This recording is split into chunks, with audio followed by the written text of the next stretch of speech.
مجھے تلاش ہے جس کی خود اپنی ہستی میں، مجھے تلاش ہے جس کی خود اپنی ہستی میں، وہ کوئی شخص ہوگا خدا کی بستی میں۔ تمام ناظرین کو سٹی 91 کی طرف سے میزبان حمزہ بن انیس کا سلام۔ آپ نے بے شمار کتابیں لکھی، بہت سے ریسرچ پیپرز شائع ہوئے آپ کے۔ اس کے علاوہ آپ کی خدمات کو سراہتے ہوئے جامعہ ہمدرد نے آپ کو اپنے بورڈ آف ممبرز کا ممبر بھی بنایا، اور شورۂ ہمدرد جیسے حکیم محمد سعید کے منصوبے کی صدارت کی فرائض بھی آپ کو سونپی گئے۔ آج کے ہمارے مہمان ہمارے اپنے پروفیسر ڈاکٹر فخر الاسلام۔ السلام علیکم سر۔ وعلیکم السلام۔ سر بہت بہت شکریہ آپ کے وقت کا۔ میں سٹی 91 کا مشکور ہوں اور آپ سب کا کہ آپ نے مجھے یہ موقع فراہم کیا۔ ہم جاننا چاہیں گے کہ ضلع مالاکنڈ سے جب آپ نے اپنے سفر کا آغاز کیا تو بچپن کا زمانہ کیسا تھا؟ جی شکریہ۔ میرا جو آبائی گاؤں ہے وہ ڈسٹرکٹ مالاکنڈ میں درگئی کے قریب ہے، اس کا نام ہے گڑھی عثمانی خیل، پشاور سے 120 کلومیٹر کے فاصلے پہ ہیں۔ آپ اندازہ کر سکتے ہیں کہ جو گاؤں دیہاتی علاقہ شہر سے 120 کلومیٹر کے فاصلے پہ ہو تو وہ ترقی سے، تہذیب سے کتنا دور ہوگا۔ لیکن اللہ تعالیٰ کا احسان ہے کہ میں ایک ایسے خاندان میں میری پیدائش ہوئی جہاں پہ لکھنے پڑھنے سے اور کتاب پڑھنے سے اور بک ریڈنگ سے ایک تعلق تھا۔ اس میں میرے خالو تھے، وہ پوسٹ آفس کے انچارج تھے، تو ان کی توسط سے لوگوں کے لیے رسائل اور کتابیں آتی تھی اور میں اس سے فائدہ اٹھاتا تھا۔ اس کا اکثر وہ برا بھی مناتے تھے کہ یہ تو کسی اور کی امانت ہے، لیکن بہرحال میں نے خالہ مرحومہ کی جو ہے نا اس کی محبت تھی، وہ مجھے وہ کتابیں دیتی تھی۔ سر کسی موقع پہ آپ نے کہا تھا کہ میری بہت بڑی خواہش تھی کہ میں لاء کرتا، مگر میں پاکستان اسٹڈیز کو میں نے پرسو کیا، اس کے علاوہ آپ نے پولیٹیکل سائنس کو بھی پرسو کیا، تو سر کیا وجہ تھی کہ ٹوسٹ آ گیا اور آپ پاکستان اسٹڈیز کی طرف چلے گئے؟ اچھا، 3 پروفیشنز کو میں نے شارٹ لسٹ کیا تھا کہ میں وہی پڑھوں گا، کہ یا تو میں جرنلسٹ بننا چاہتا تھا، یا لائر اور یا ٹیچر۔ سچی بات ہے کہ لاء مجھے بہت زیادہ فیسینیٹ کرتا تھا، لیکن میں آپ کو فرینکلی بتا دوں کہ پھر میں نے سوچا کہ جرنلزم میں بھی آپ کو سال ہا سال محنت کے بعد کامیابی ملتی ہے، اور لاء میں بھی آپ کو کئی سال محنت کر کے آپ کو کئی ریٹرن ملتے ہیں، جبکہ میری ذمہ داریاں ایسی تھی، والد کا انتقال ہو چکا تھا اور خاندان کی ذمہ داریاں میرے اوپر تھی، تو میں نے کہا کوئی ایسا سبجیکٹ میں لیتا ہوں کہ جس کے اندر چانسز ہو روزگار کے۔ تو یعنی it was not by design, it was by default کہ مجھے چونکہ پاکستان اسٹڈیز میں اس زمانے میں نیا سبجیکٹ تھا اور بہت زیادہ چانسز تھے، اب بھی ہیں اس زمانے میں بھی، تو میں نے اس لیے لیا۔ اگر میرے فائنینشیل پرابلم نہ ہوتے تو شاید آج میں لائر ہوتا۔ یہ 3 میں نے کیوں لیے؟ یہ میرے افتاد طبع کے مطابق تھی یہ 3 چیزیں، کہ میں کریشن کروں، کہیں پہ جو ہے نا وہ کسی کے ماتحت نہ رہوں، بلکہ اپنا جو یعنی راستہ اپنے لیے خود بناؤ، جیسے جرنلسٹ ہوا کرتا ہے اور لائر اور ٹیچر۔ سر اس کے علاوہ آپ پوسٹ ڈاک کے لیے گئے، آپ نے پی ایچ ڈی کو پرسو کیا، سر کیا چیلنجز تھے جب آپ نے پی ایچ ڈی کو پرسو کیا؟ ہمارے زمانے میں نے 97 میں پی ایچ ڈی کی، اور ہم نے داخلہ لیا تھا کوئی 89 کے سیشن میں۔ یہ وہ زمانہ تھا کہ پی ایچ ڈی پورے ملک میں شاید ہی 200 پی ایچ ڈیز ہوں گے یا اس سے بھی کم تھے، تو پی ایچ ڈی کوئی ریکوائرمنٹ نہیں تھی، یہ شوقیہ لوگ کرتے تھے، تو میں ان شوقیہ لوگوں میں شامل تھا جب میں نے پی ایچ ڈی میں داخلہ لیا۔ اور میں ان ناظرین کے لیے جو کہ پی ایچ ڈی پرسو کر رہے ہیں، ان کے لیے میں یہ کہوں گا کہ ہم نے جب شوقیہ کی تو پھر ہم نے دل لگا کے پڑھا، اور اپنے ٹاپک سے ریلیٹڈ ایسا کوئی ریکارڈ آفس نہیں چھوڑا، یہاں تک کہ میں لنڈن بھی گیا اور 1.5 مہینے اپنے خرچ پہ لنڈن میں انڈیا آفس لائبریری میں اسٹڈی کی۔ یہ کوئی ریکوائرمنٹ نہیں تھی، لیکن میں خوب سے خوب تر کی تلاش میں تھا، اور اپنی پی ایچ ڈی کے لیے میں نے 2 سال مسلسل آرکائیوز ریکارڈ آفس میں اسٹڈی کی.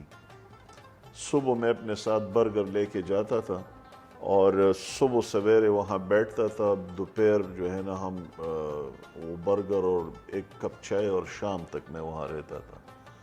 پھر میرا ٹاپک ایسا تھا کہ جس میں اسمبلی ڈیبیٹس بھی اس کی اسٹڈی ضروری تھی. تو میں پشاور خیبر پختونخوا اسمبلی کے لائبریری میں گیا اور تقریباً 4-5 مہینے تک میں نے وہ تمام ڈیبیٹس پڑھ لیے جو کہ میری تھیسس کے دور کے سے متعلق تھے. اب میں سوچ رہا ہوں کہ جتنی ہم نے محنت کی، جتنا زیادہ پڑھا اور جتنی زیادہ اس میں جو ہے نا محنت ہوئی، اس کا فائدہ ہمیں ہوا، نالج میں اضافہ ہوا. اور نالج تو ایسی چیز ہے کہ جو جتنی زیادہ آپ اس کو ان پٹ لیتے آؤٹ پٹ زیادہ ہوگا. تو میں ان نوجوانوں سے کہوں گا جو آج کل پی ایچ ڈی پرسو کر رہے، کیونکہ میں تو پورے ملک سے میرے پاس پی ایچ ڈی کے تھیسزات ہے. خود بھی میں نے 20 کے قریب لوگوں کو سپروائز کیا جنہوں نے میرے سپرویژن میں پی ایچ ڈی کی ہے. میں فرانس بھی گیا ایک پی ایچ ڈی کے امتحان کے لیے. تو پوری دنیا اور پاکستان کے اندر ہم ایویلیویٹ کرتے ہیں، وہ سٹینڈرڈ نہیں رہا. باوجود اس کے کہ اب آپ کو پی ڈی ایف پہ کتاب بھی مل سکتی ہے، یعنی آپ کو کہیں جانے کی ضرورت بھی نہیں. آپ نیو یارک سے ایک چیز سیکنڈ میں منگوا سکتے ہیں. تو یہ وہ تمام سینیریو ہے جس میں ہم نے بغیر کسی وسائل کے اور ایک ایسے دور میں پی ایچ ڈی کی جو بہت زیادہ مشکل دور تھا، لیکن میں نے کسی کا ایک قول سنا اور مجھے بہت زیادہ اس نے انسپائر کیا کہ ہر کامیاب آدمی کا جو ماضی ہوتا ہے وہ ہارڈ ہوتا ہے، وہ مشکلات سے بھرپور ہوتا ہے. تو غالباً اگر تھوڑی بہت کامیابی ہوئی تو اس میں ان مشکلات کا ایک رول ہے. سر، آپ کے ایک طالب علم ہیں بشارت اللہ، ان کے پاس بات کرنے کا مجھے موقع ملا تو انہوں نے کہا کہ ڈاکٹر فخر الاسلام کے پاس ایک ایسا جادو ہے جس سے وہ انتہائی گمبھیر فینومینا یا کانسیپٹ کو بہت آسان بنا دیتے ہیں. یہ اس کی محبت ہے، اور ایک استاد کے ساتھ جب آپ کی محبت ہو تو محبت میں آپ کچھ بھی کہہ دیتے ہیں. ایسی تو خیر کوئی بات نہیں. جادو سے شاید ہم زندگی نہیں گزار سکتے. محنت سے، ڈیڈیکیشن سے انسان کامیابی حاصل کرتی ہے. میں اس کے اس جذبے کی قدر کرتا ہوں. شاید یہ انہوں نے میرے کلاسز میں بیٹھ کے میری سپرویژن میں پی ایچ ڈی کا تھیسس لکھ کے تو جو رول میں نے پلے کیا اس کو انہوں نے اچھے سے الفاظ کا جامہ پہنانے کی کوشش کی.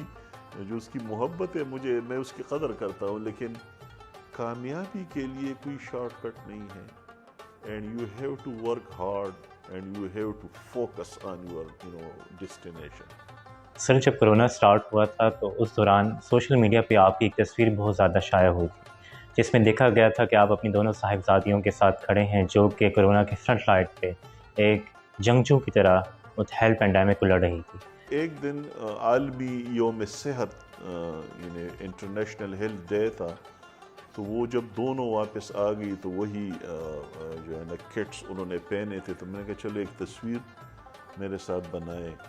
تو انہوں نے تصویر بنائی، میں نے اس کو سوشل میڈیا پر اپلوڈ کیا. اس کے ساتھ یہ لکھا کہ کرونا کے اس دور میں بڑا خوف تھا، ابتدائی جو زمانہ تھا.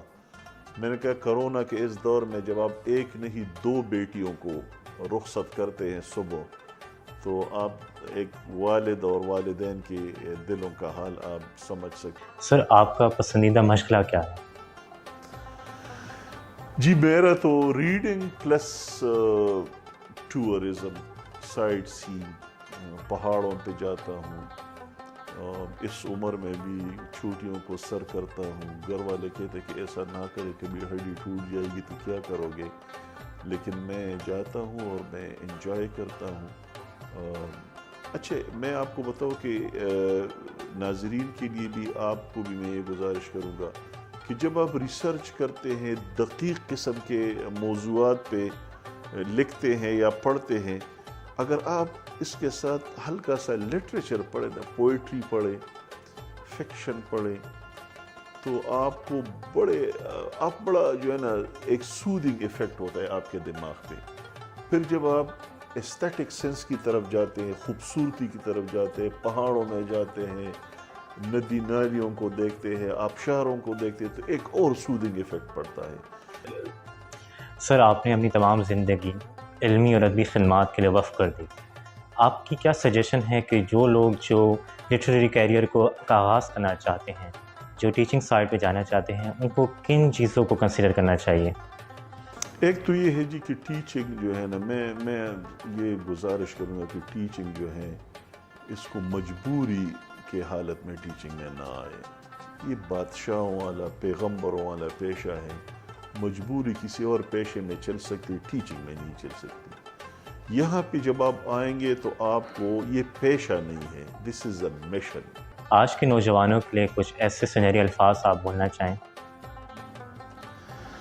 آج کے نوجوانوں کو پیغام دینے سے پہلے مجھے ان سے ایک شکوہ ہے، اور غالباً یہ روز ازل سے جو ہے بزرگوں کا شکوہ ہوتا ہے جوانوں سے۔ بزرگوں سے ایک غلطی یہ ہوتی ہے کہ وہ چاہتے ہیں کہ جتنی محنت اس نے کی ہے وہی محنت نوجوان کرتے ہوئے نظر آئے۔ یہ ممکن نہیں ہوتا، کیونکہ ٹائم بدلتا ہے، تقاضے بدلتے ہیں۔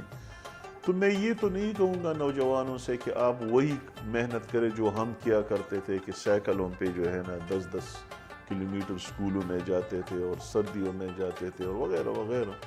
اگر اب فیسیلیٹیز ہے تو بے شک اس کو وہ اویل کرے، انجوائے کرے۔